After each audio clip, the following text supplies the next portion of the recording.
now the reach at YouTube, it's terrible. If I post a video right now in 48 hours, it can get 500 views. Channel my size. That low. Mm. The same video, 48 hours. Facebook, 20,000, 30,000 views. This education channel on YouTube is really, really bad times right now because of AI. And it's logical, people go to AI, ask the question, do not have to watch a video anymore. Just to go ask, you get your answer, and yeah, it's okay. You got what you wanted. What's the goal for you? Where do you want to get to with the business in the next 12 months? Honestly, John, survive AI. I believe that the best way to fight it is to be more human.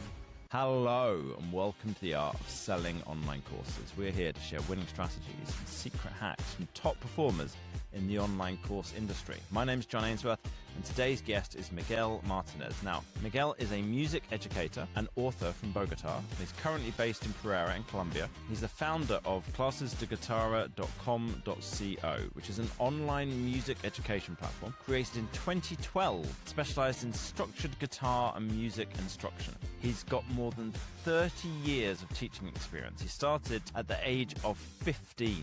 He pursued university studies in music with an emphasis on composition and musical arranging, and he's dedicated much of his career to designing comprehensive academic programs, both for music academies and his own educational projects. He's the author of 11 music education books and the creator of online educational programs with a depth comparable to university-level academic curricula. He's also directed an educational YouTube channel with nearly 600,000 subscribers focused exclusively on music education and guitar technique. Miguel, welcome to the show. Thank you so much. Pleasure to be here.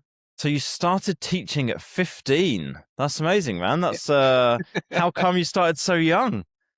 I'm just a bit curious about music all my life. So I started studying very young, and some of my friends wanted to learn to play instruments. Okay, I can teach you.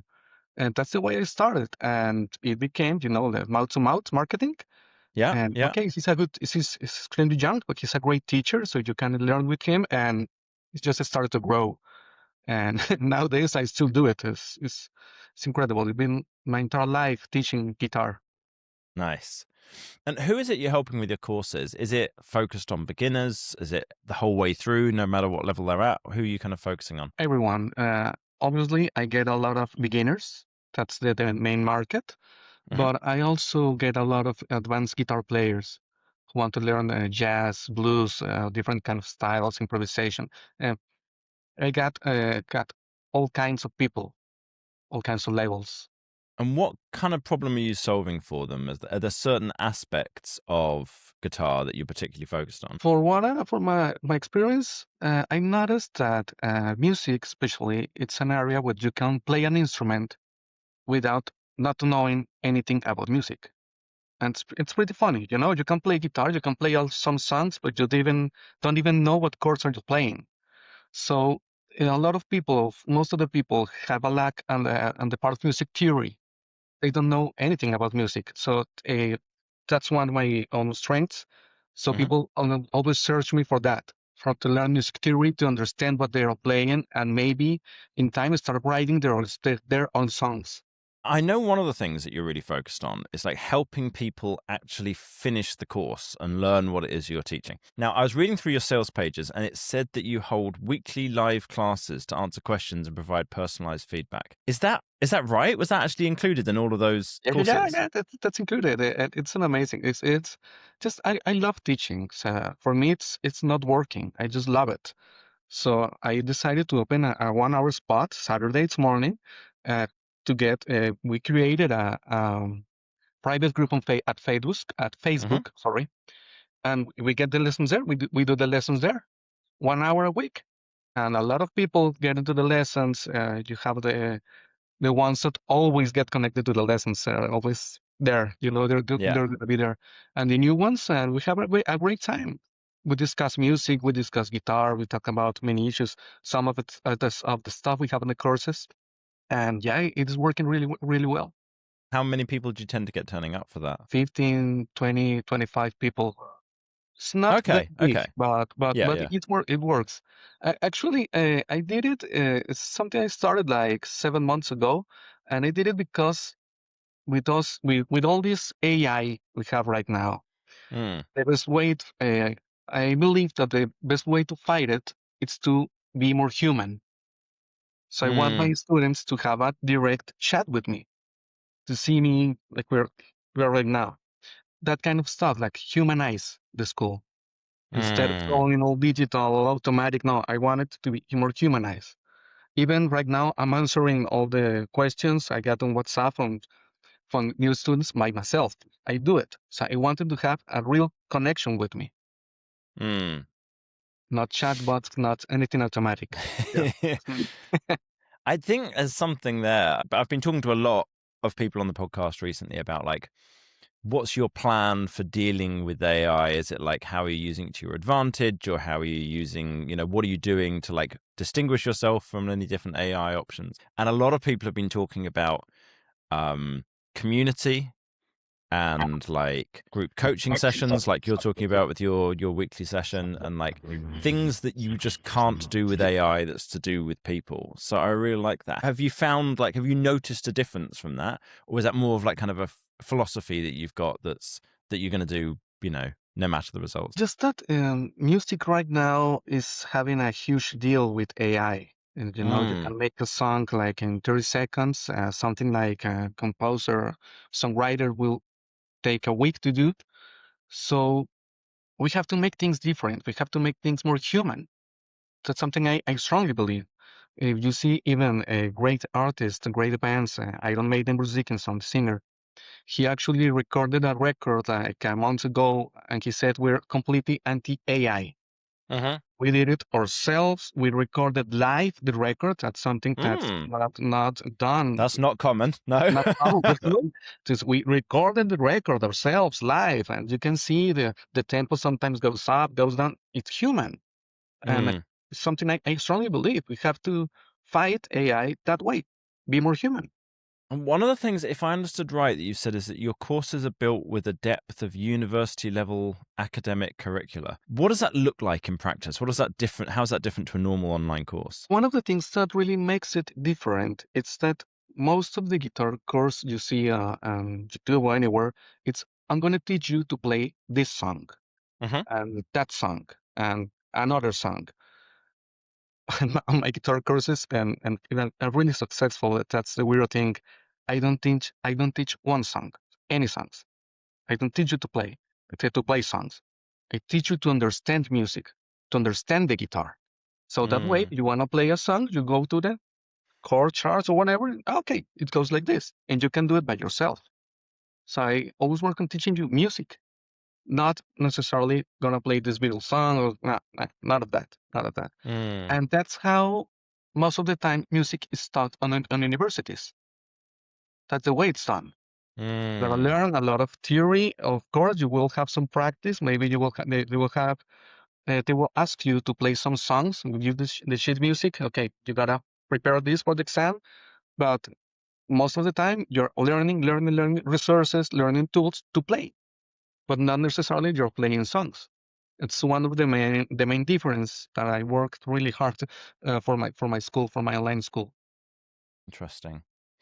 And you've also written, I know, 11 books. Like, Yeah, how do the books and the courses kind of connect? Do they tend to be on the same topics, or yeah, yeah, is yeah, there a yeah. relation between them? Yeah, it's a funny story.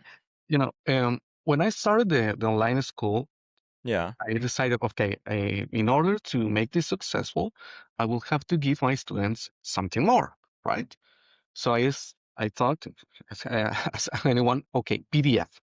Let's make a Mm-hmm. PDF for the course, for the companion of the course. I wrote the PDFs, organized the PDF, and then I discovered Create Space for Amazon from Amazon. Create Space.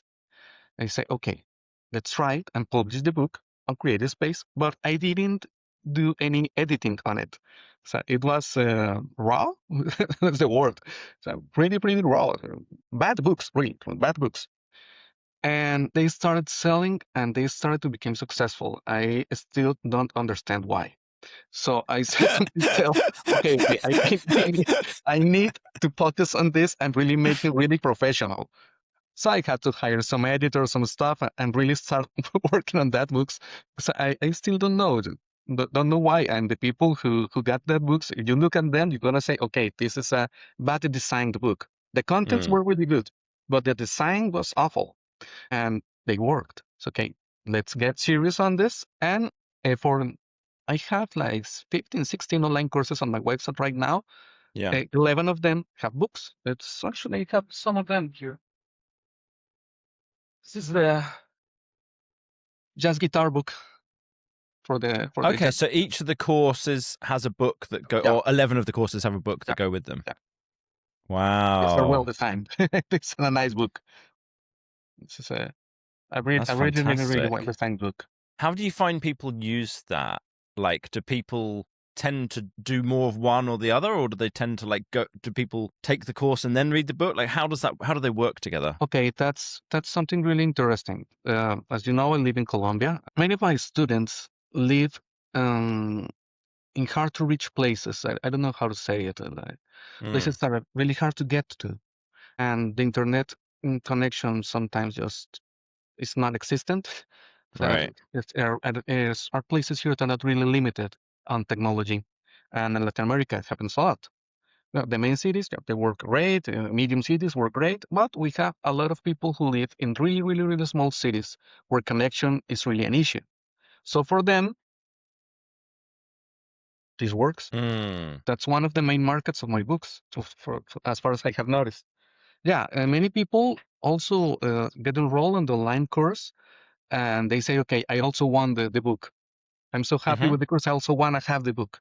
So okay, that's another way I I, I reach an audience. I to monetize them, but as far as I've noticed, most of the people who get the books is people who have really who have issues with internet connection. Got it. Okay, that makes sense. And can you give the listeners some idea of the size of your business, like revenue, number of students, that kind of thing that you've got at the moment? Okay, first of all, we have to understand that I live in Colombia, and mm, you cannot go to like really high ticket with your Yeah. courses. Yeah. So my courses for the Latin American market are high ticket, but high ticket for us means $79.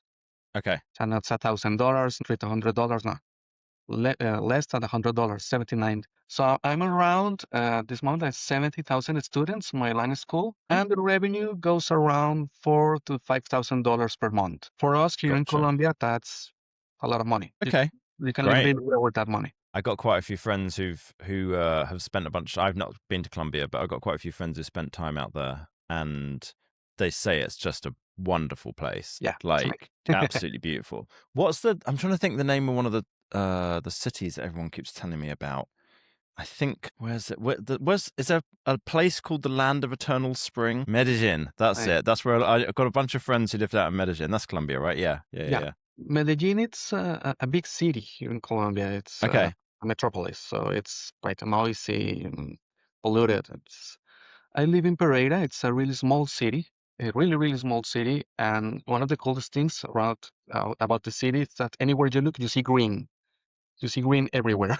That's amazing. Nice. It's yeah, and the air is so pure. It's amazing. I really love it to live here. I was just out in Mexico City, and I was there like 2 weeks ago, and I was just absolutely astonished by how green it is. In certain areas, at least, like Condesa, Roma, that kind of thing. But you were just saying about the quality of the air. The air quality there is terrible. Terrible. Terrible. Trust me, it's not green. If you get Colombia one day, Armenia, Pereira, you're gonna see green there. I see It's real green cities. everywhere. Okay. Amazing. It's amazing. And the air Nice. quality is amazing too. I'll have to go check that out then. Okay, so talk to us about you started on YouTube a long while back. Was it 2012? I think you got going. Yeah, yeah, a long time ago. What caused you to start posting on YouTube back then? That's also a funny story, you know. Uh, when I started on social media, I started posting because I wanted to promote my lessons. I started at Facebook, Hmm. and it worked. It kept working pretty well. To build a community, it's amazing. And YouTube for many years was like my secondary social media platform. I was focused on Facebook. And the videos I did for Facebook, I used it as at YouTube as well. The same video posted on both social media.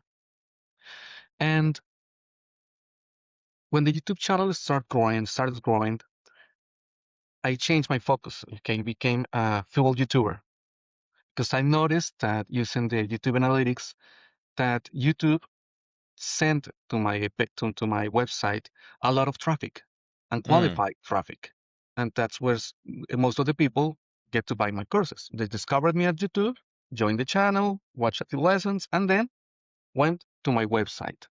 The funny thing nowadays is that it has changed again. Now Mm. YouTube, it's like in my third social media. We'll Hmm. discuss that later. You're gonna be surprised. And Facebook now is my number one again. Ah, interesting. It Do you changed. know It why do you changed. It think that changed. happened? Wow. What's led to that, do you think? Excuse me. Do you have any ideas how come Facebook's gone back up again? Acquisition and reach, mostly. Mostly. The YouTube algorithm has changed a lot the last year, but a lot. And the AI also is hitting hard all the educational channels at YouTube. Really, really, really hard. If you go to Reddit and you go to investigate a bit, you're going to see channels complaining that they have lost 80, 70, 80% of their traffic in just 1 year. Wow. The the education channel on YouTube, it's getting really, really, really is really, really bad times right now because of AI. And it's Hmm. logical, people go to AI, ask the question, you don't have to watch a video anymore. Just you go ask, you get your answer, and yeah, it's okay. You got what you wanted. You don't have to watch a video again. Even music that you have to watch someone playing, we're getting hit really hard by that. And now the reach at Interesting. YouTube, it's terrible. For you to have an idea, if I post a video right now at YouTube, we'll get in 48 hours, it can get like 500 visits, 500 views. Low Hmm. for a channel my size. That low. Mm. The same video, 48 hours. Facebook, 20,000, 30,000 views. It's logical to have to point all Yeah, your, yeah, yeah. it's, it's logical. And has Facebook gone up in that time when YouTube went down, or has Facebook just stayed the same and it was that YouTube decreased? Just to stay the same. Facebook just always stays the same. Same reach, same numbers. Sometimes something explodes and goes, and then what? Goes again to the average. Always stays. And how are you promoting on Facebook? Have you got a Facebook page, a Facebook group? Like, what's working for you there? Facebook page. Okay. Always a Facebook page. Always have a Facebook page. And now, of course, the retention time at Facebook, it's a lot lower than at YouTube. So you have to redesign the videos. Mm. They can be too long. You go at YouTube, you can make a 20-minute video and people can watch it. At Facebook, that does not work anymore. You have to go 5 minutes for, and that's long. You have to make Mm. shorter videos, but it works. The reach is amazing, and the conversion rate, it's a bit hard. You have to work on it. And another funny discovery was TikTok. Hmm. I now working at TikTok too, and amazing reach also. Retention, not so good, but amazing reach. And Mm. people used to write a lot at TikTok, send you messages. How do I do this? I want to learn that. And then you go and start the conversion process and get into the line school. So it's funny. TikTok is becoming really important for me right now. Also, I hate TikTok as a user. As a user, as a user, I hate it. I hate it. I hate it as an user. For business, works pretty well. Pretty good. Pretty well. So, so tell me again what the process is there. Someone watches the video and then they message you, and then Yeah. from that you connect them through. Okay. Yeah. Works like that. They write a message or write a comment. It's interesting. I want to learn more. Okay, go to this place. Go to my website. It works as different as from other social media. At TikTok, people like to ask and like to write, like to comment.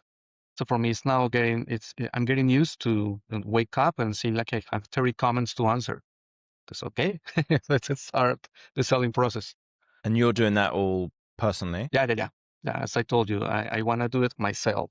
I want Yeah. them to have, and it's so funny because sometimes at WhatsApp, who am I talking to? You're talking to Miguel Martinez. Ah, the teacher. I can't believe it. It's amazing. I can't believe it. Sometimes I have to send in a photo. Yeah, it's me. See, it's me. I'm talking to you.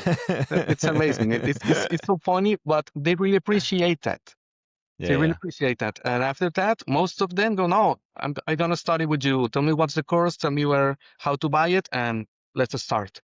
Nice. That's something that's working. It really appreciated that. And sometimes it's really, really, really funny. It's an honor to see you. It's an honor to be talking to you. Okay. Thank you. Yeah, it's amazing. It's so funny sometimes. So, if the YouTube video views have gone down, do you know about how many views you get a month on YouTube now? Excuse me. Do you know how many views per month you get on YouTube? Yeah.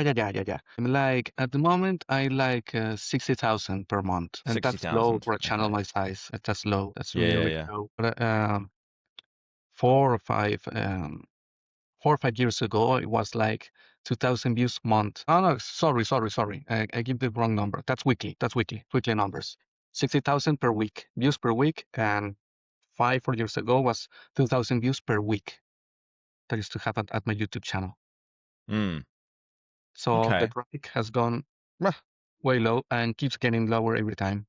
And what's the process for someone getting onto your email list from YouTube or Facebook or TikTok? Okay, my YouTube list is not as big as you would expect it to be, but I have a really high reading rate, answer rate. They do open the message a lot, like 70% of the people I send Wow. the message. Yeah, it's really, really high. That's because every week I do a cleaning. And if a person haven't opened a message, one of a message on the last 3 months, okay, away.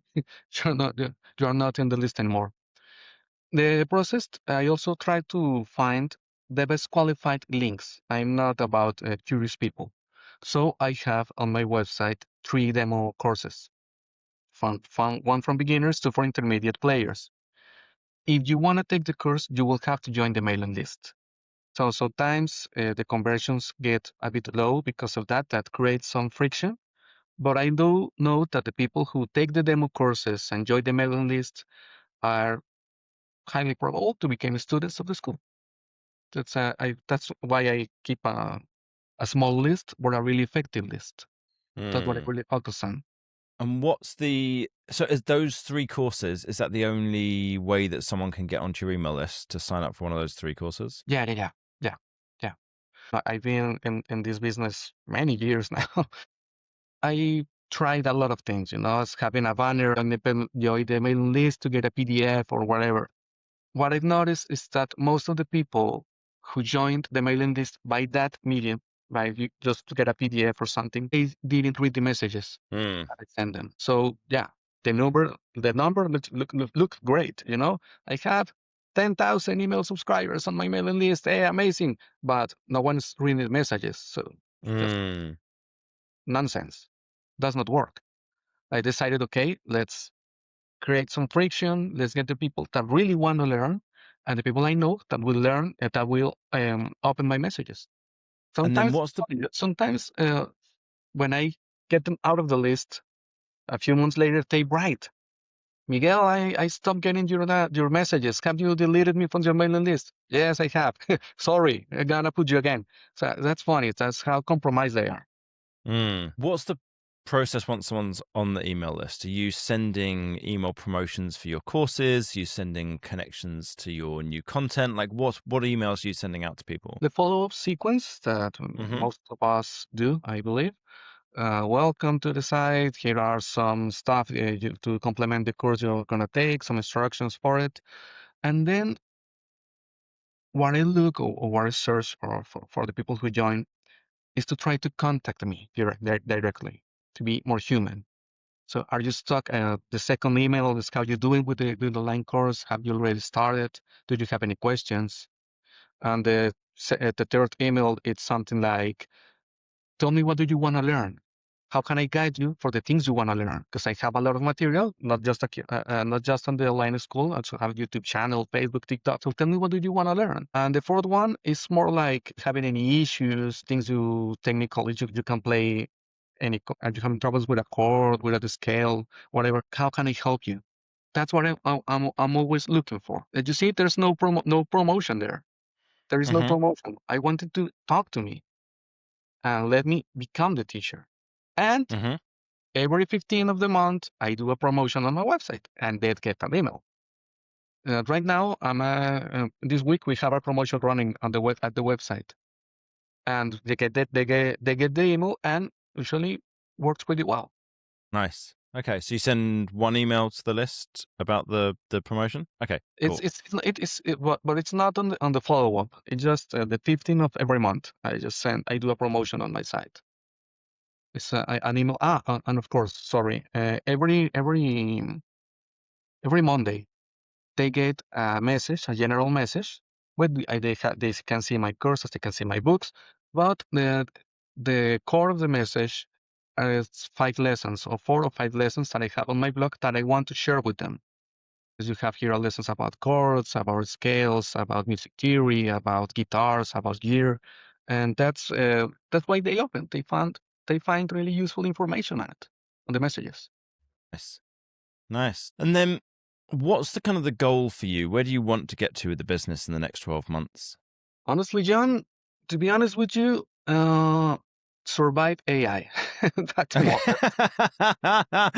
It's been really, really, really hard. It's unbelievable how much the business has changed during this past 12 months. It's amazing. It's absurd. It has changed so much. It forced me to do many things, to optimize many things on my blog, on my website. My YouTube channel, for example, right now, it's a SEO machine, a perfect SEO machine.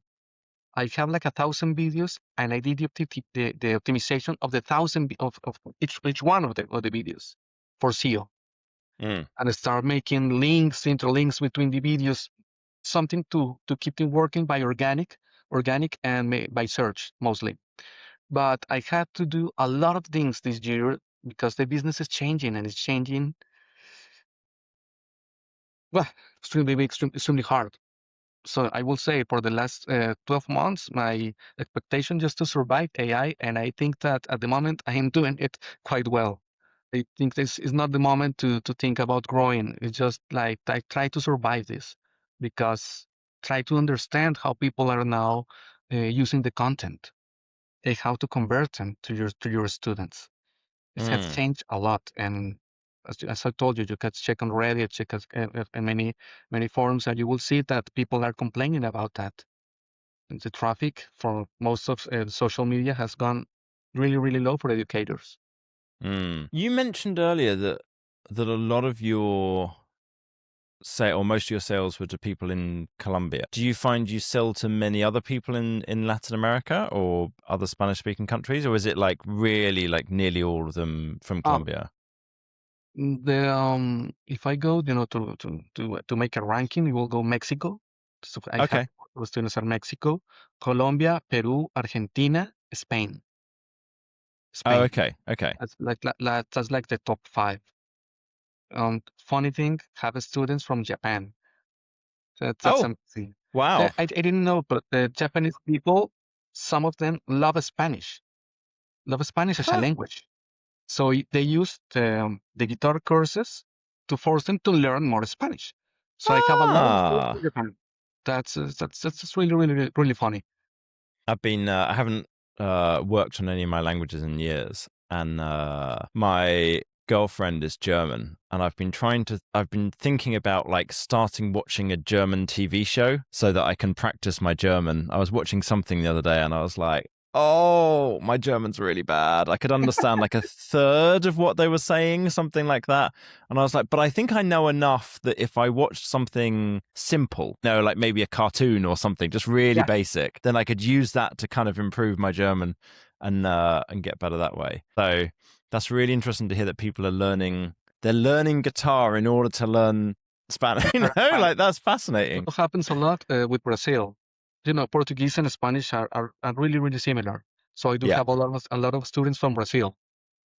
And it's funny Ah. because when they write answers on the site forum, I go like, what? It's amazing. It's amazing. It's amazing to see that you can reach people so far away as Japan. It's incredible. That's beautiful, isn't it? I love that. What's What's working for you with TikTok that's different to what works with like YouTube or Facebook? How are they similar? How are they different? TikTok is is weird. It's a weird platform. Mm. It can deceive you, I believe is the word, because sometimes when you post a TikTok, a TikTok, as they call it, you post a TikTok, Hmm. and you see the numbers, and you get to see like you have 10,000 views, and you go, hey, 10,000 views in 24 hours, and you go to the retention time, 1%. Oh, right. Yeah. Oh, okay, this is not working. Okay. Yeah. Yeah. Because TikTok counts every scroll as a view. Right. Right. So the algorithm shows you that's a view, even if they Right. don't watch the video. So it's really hard to work at TikTok because of that. Retention times are extremely bad, but the reach it's enormous. Right. The reach at TikTok is amazing. So you can reach many people, and I do believe that if they keep seeing you every day, sometimes they're gonna stop or I don't know erase you if they can, or maybe stop and watch what you're talking about. Yeah. And that's the way I started with TikTok. It was really funny. I also have an Instagram account from my school. That one just does not work at all. Does not move at all. Instagram it's not the best place for educational videos. But I had like 300 videos at Instagram, so I started to do some recycling. Hmm. I'm gonna use that and post it at TikTok. A video from 3 4 years ago. Gonna post this one, okay, this one at TikTok, and start posting at TikTok. And without noticing, TikTok just started. I'm about to reach 20,000 followers at TikTok. So it keeps growing, keep growing, Mm. and because I used all the material that I had, all the old material, and start publish it at TikTok and really started growing. So you can see that the reach it's really amazing, but it's hard to get good retention times. So the CDAs you will have to put them almost at the beginning of the video because you know not many people gonna watch them. But the people who watch the videos, maybe that 1, 2, 3, 4%, they like to comment and to write to send you personal messages. They like to Mm. contact you. That's how I discovered that okay, it works. On its own way, TikTok works. And is that what you do in terms of the call to action in the video? Is to ask them to comment or write to you, or do you promote No, lead magnets or your courses, or what do you do? they do it by themselves. That's the funny thing. I Mm. don't have to ask me or another. They just watch the video and hey, I love this. How do I learn more of something? They do it by themselves. When I use a CDA, a call to action, sometimes it's like go check my online school. You want to learn more? You are serious about learning guitar? Go to clasesdeguitarra.com.co. That's the main CDA, and I just say it at the start of the Hmm. video or the half of the video. So I know that on TikTok, especially, the retention times are extremely low. Yeah. You have to put that. If you wanted to see it, you have to put it really early in the video. There's very few people who I've met, very few course creators who are successfully using TikTok. So it's really interesting to hear how well that's doing for you. There was one person we did have on the podcast. I'm going to try and find the episode number if I can. And she was selling a course about something. It was something interesting. I can't find the episode number now. It was something I think about how to become a copy editor or something along those kind of lines. I forget for definite, but she was helping like people who were to get out of a normal job into doing this like online work. And she shared it on TikTok and it did really well. And then she shared it and then she kind of started promoting it more heavily. And that did great for her. She was doing like $60,000 a month from TikTok. Wow. Nearly everybody else I've ever met has said, I've tried TikTok, but it gets me views, but it doesn't get me sales. And so it's really interesting hearing it's working for the only other person I've talked to who said it was working was teaching banjo. So another music creator, and he was telling me it was working. I'll have to check back in with him as well and see if it's There's still something you working have for him. to keep in mind is if you Mm. use TikTok, you use Google Analytics, for example, the conversion or the traffic, it's not referred for TikTok or as TikTok. It's not referred. Why? Because TikTok has a really strict and really strict. It's really strict about how do you call them? Links, UTMs? Oh, yeah. hyperlinks. It just does not allow any kind of hyperlinks on your post. It will block them. Mm. No distribution for the post. So that means that if you go to analytics sometimes and you won't find anything related to TikTok because no one is getting from TikTok to your website. Yeah, But yeah. as far as I have noticed that the um, direct source, I see on analytics, I have organic, have YouTube, have the direct, has increased since I started using TikTok. Mm. What that means? That they see the video at TikTok and they go clasesdeguitarra.com and go to the website. So many people think that it does not work. Yes, it works, but you have to keep seeing the right stuff at analytics. In this case, the direct source of traffic for your website. You have to see if you start publishing on TikTok, if the number going up. Mm. Yeah, That's interesting. Yeah, it's a good point. if you use Facebook, you use links at Facebook or YouTube on analytics, you will see them. You will see Yeah. YouTube referral, uh, Facebook referrals, TikTok, but you have to keep an eye on direct traffic. That's what you notice if the strategy is working. Interesting. I'm going to look into that some more. Miguel, this has been absolutely fascinating. I love what you're doing. And we don't have a lot of people on the podcast who are teaching courses in other countries and other languages. And I found it fascinating kind of hearing what's working differently in Colombia, what's working differently for you. If anybody's listening and they're like, I want to go and check out some of your guitar courses, I want to learn Spanish by learning guitar or whatever it might happen to be, where should they go? Could you tell everyone your YouTube and your Facebook and your TikTok links? Everywhere I'm at Clases de Guitarra, clasesdeguitarra.com.co or without the dots, clasesdeguitarra.com.co. Everywhere, TikTok, Instagram, Facebook, my own website. You can find me there. Perfect. So that's classes, CLASES, That's DE, and then Guitarra, GUITARRA. So, I did some great work positioning my own biography on the internet, so you can check Miguel Antonio Martinez, and I will be there, and it will give you all my links mostly. Nice. Perfect. So Miguel Antonio Martinez or clasesdeguitarra.com.co. Amazing. Miguel, thanks so much for coming on. I really, really appreciate your time. Thank you. And as always, everyone listening, thanks so much, and we'll see you next time. Thank you. Thank you so much for having me here. It's been a great time. It's been great to have the chance to share with all of you the things that are happening in the Latin American market.